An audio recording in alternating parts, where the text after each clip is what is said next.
Medical കോളേജിലെ എല്ലാ വകുപ്പുകളും പ്രശ്നങ്ങൾ നേരിടുന്നു. വാങ്ങിയ ചില ഉപകരണങ്ങൾ ഉപയോഗശൂന്യമാണ്. നിലവിൽ ഓഗസ്റ്റ് 4 വരെ രോഗികൾ വെയിറ്റിംഗ് ലിസ്റ്റിലാണ്. നിരവധി രോഗികൾ വ്യക്തിഗതമായി പണം നൽകുകയും ഏജന്റുമാർ പണം പിരിക്കുകയും ചെയ്യുന്നത് പ്രശ്നകരമായ സാഹചര്യം സൃഷ്ടിക്കുന്നു. രോഗികൾക്ക് ശസ്ത്രക്രിയാ ഉപകരണങ്ങൾ വാങ്ങാൻ നിർബന്ധിതരാകുന്നു. ഇതായിരുന്നു രാഷ്ട്രീയ കേരളത്തിലെ കോളിളക്കം സൃഷ്ടിച്ച ഡോക്ടർ ഹാരിസിന്റെ ഫേസ്ബുക്ക് പോസ്റ്റിന്റെ പ്രസക്ത ഭാഗം. തലസ്ഥാനമായ തിരുവനന്തപുരത്തുള്ള സംസ്ഥാനത്തെ ഏറ്റവും പഴക്കമേറിയ സർക്കാർ മെഡിക്കൽ കോളേജ് ആശുപത്രിയിൽ ഒന്നിലധികം ഉപകരണങ്ങളുടെ ക്ഷാമം തുറന്നുകാട്ടുന്ന ഒരു മുതിർന്ന ഡോക്ടറുടെ ഫേസ്ബുക്ക് പോസ്റ്റ് ഒരു രാഷ്ട്രീയ കൊടുങ്കാറ്റിന് തിരികൊളുത്തി. ലോകോത്തര നിലയിലുള്ള കേരളത്തിലെ ആരോഗ്യ മേഖലയെ വല്ലാതെ അപകീർത്തിപ്പെടുത്തുന്നതാണ് ഡോക്ടറുടെ പരാമർശമെന്ന് MV ഗോവിന്ദൻ കുറ്റപ്പെടുത്തി. ഡോക്ടർ പ്രതിപക്ഷത്തിന് ആയുധം നൽകുന്നുവെന്നും ഗോവിന്ദൻ കുറ്റപ്പെടുത്തുന്നു. CPI general secretary Binoy Viswam ഡോക്ടറെ അനുകൂലിച്ചെങ്കിലും CPIയിലെ GR അനിൽ ഉൾപ്പെടെയുള്ള മന്ത്രിമാർ ഡോക്ടർക്കെതിരെ വിമർശനവുമായി രംഗത്തെത്തി. പ്രതിപക്ഷത്തെ ഉന്നമിട്ടുള്ള CPM മുഖപത്രത്തിന്റെ ഇത് തിരുത്തല്ല തകർക്കലെന്ന മുഖപ്രസംഗം ഡോക്ടർ ഹാരിസിനുള്ള താക്കീതുമായി. മെഡിക്കൽ കോളേജ് യൂറോളജി വിഭാഗത്തിന്റെ പരിമിതികളെക്കുറിച്ചുള്ള ഡോക്ടർ ഹാരിസിന്റെ വിമർശനം ശരിവെച്ച് വിദഗ്ധ സമിതി റിപ്പോർട്ട് നൽകി. ഉപകരണങ്ങൾ വാങ്ങുന്നതടക്കമുള്ള സംവിധാനങ്ങളുടെ പരിമിതി പരിഹരിക്കാൻ നടപടിക്രമം അടിമുടി മാറ്റണമെന്നും ആലപ്പുഴ മെഡിക്കൽ കോളേജ് മേധാവി ഡോക്ടർ പത്മകുമാറിന്റെ നേതൃത്വവും സമിതി നിർദ്ദേശിച്ചു. ഡോക്ടർ ഹാരിസ് ഉൾപ്പെടെ ആർക്കെതിരെയും അച്ചടക്ക നടപടിക്ക് ശുപാർശ ചെയ്തിട്ടില്ല. മെഡിക്കൽ കോളേജിൽ ഏറ്റവും രോഗി സാന്ദ്രതയേറിയ യൂറോളജി വിഭാഗത്തിൽ മതിയായ സംവിധാനമില്ലെന്നാണ് സമിതിയുടെ വിലയിരുത്തൽ. മെഡിക്കൽ വിദ്യാഭ്യാസ ഡയറക്ടർ ഡോക്ടർ വിശ്വനാഥന് പ്രാഥമിക റിപ്പോർട്ട് കൈമാറി.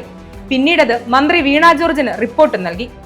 പിന്നീട് നിരന്തരമായി കേരളത്തിലെ സർക്കാർ മെഡിക്കൽ കോളേജുകളുടെ കെടുകാര്യസ്ഥതയെക്കുറിച്ചുള്ള നിരവധി വാർത്തകൾ എത്താൻ തുടങ്ങി.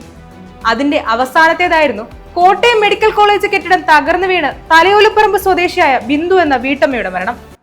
ഇങ്ങനെ നിരവധിയായ സംഭവങ്ങൾ ഉണ്ടായപ്പോൾ അതിൽ നിന്ന് വ്യക്തമായിരുന്നു ഡോക്ടർ ഹാരിസിന്റെ വെളിപ്പെടുത്തൽ ശരിയായിരുന്നു എന്നുള്ളത്. എന്നാൽ ഇന്നലെ സർക്കാർ സംവിധാനങ്ങൾക്കെതിരെ പരസ്യ പ്രതികരണം നടത്തിയത് ചട്ടലംഘനമാണെന്ന് ചൂണ്ടിക്കാട്ടി മെഡിക്കൽ വിദ്യാഭ്യാസ ഡയറക്ടർ ഹാരിസിന് കാരണം കാണിക്കൽ നോട്ടീസ് നൽകി. ഹാരിസിന്റെ വിശദീകരണത്തിന് ശേഷം തുടർ നടപടികൾ സ്വീകരിക്കുമെന്നാണ് വിവരം. ഹാരിസ് ഇറക്കൽ സർവീസ് ചട്ടങ്ങൾ ലംഘിച്ചുവെന്നാണ് സർക്കാർ നിയോഗിച്ച അന്വേഷണ സമിതിയുടെ റിപ്പോർട്ട്. ഫേസ്ബുക്ക് പോസ്റ്റ് ഇട്ടതും പരസ്യ പ്രസ്താവനയും ചട്ടലംഘനമാണ്. ഡോക്ടർ ഉന്നയിച്ച എല്ലാ പരാതികളിലും വസ്തുതയില്ലെന്നാണ് സമിതി കണ്ടെത്തിയതെന്നും ഹാരിസ് നയിച്ച നോട്ടീസിൽ സർക്കാർ വ്യക്തമാക്കുന്നുണ്ട്. അതേസമയം ഉപകരണങ്ങൾ എത്താൻ കാലതാമസം ഉണ്ടായെന്ന ആരോപണം സമിതി ശരിവെച്ചിട്ടുമുണ്ട്. പർച്ചേസ് നടപടികൾ സങ്കീർണമാണല്ലോ, അത് ലളിതമാക്കാൻ സമിതി ശുപാർശ ചെയ്തതാണ് സർക്കാർ വ്യക്തമാക്കുന്നുണ്ട്. ഉപകരണങ്ങൾ ഇല്ലാത്തതിനാൽ തിരുവനന്തപുരം മെഡിക്കൽ കോളേജിൽ ശസ്ത്രക്രിയ മാറ്റിവെക്കേണ്ടതെന്നതടക്കമുള്ള ഹാരിസ് നടത്തിയ വെളിപ്പെടുത്തൽ വലിയ പ്രാധാന്യം ലഭിച്ചിരുന്നു. സിസ്റ്റത്തിൽ ചില പ്രശ്നങ്ങൾ ഉണ്ടെന്ന് ആരോഗ്യമന്ത്രി വീണ ജോർജ് സമ്മതിക്കുകയും ചെയ്തിരുന്നു.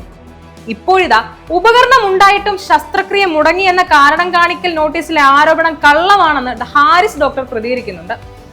ശസ്ത്രക്രിയ മുടക്കിയിട്ട് തനിക്കെന്ത് കാര്യമാണുള്ളതെന്നും ഹാരിസ് ചോദിക്കുന്നു. ഒന്നോർത്താൽ ഡോക്ടർ ഹാരിസിന്റെ തുറന്നു പറച്ചിലൂടെയാണ് മെഡിക്കൽ കോളേജിലെ ആരോഗ്യ സംവിധാനങ്ങളുടെ പോരായ്മകൾ സംബന്ധിച്ച് വലിയ ചർച്ചകൾ ഉണ്ടാകുന്നത്. വിവാദമായ യൂറോളജിയിൽ ആവശ്യമായ ശസ്ത്രക്രിയാ ഉപകരണങ്ങൾ സർക്കാർ ലഭ്യമാക്കുകയും ചെയ്തു. എല്ലാ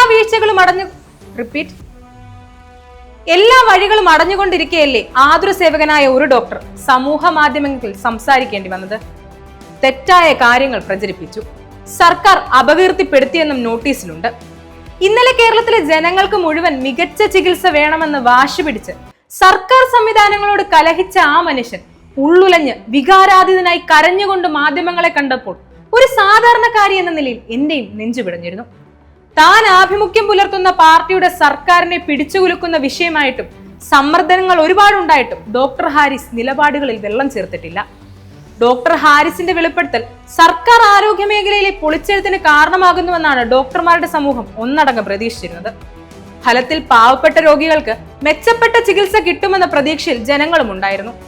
കവിയും ഗാനരചയിതാവുമായ റഫീഖ് അഹമ്മദ് സാമൂഹ്യ മാധ്യമങ്ങളിൽ പങ്കുവച്ചതുപോലെ നാടിന്റെ മുഴുവൻ വോട്ടും ഡോക്ടർ ഹാരിസിന്, ഒപ്പം എന്റെയും.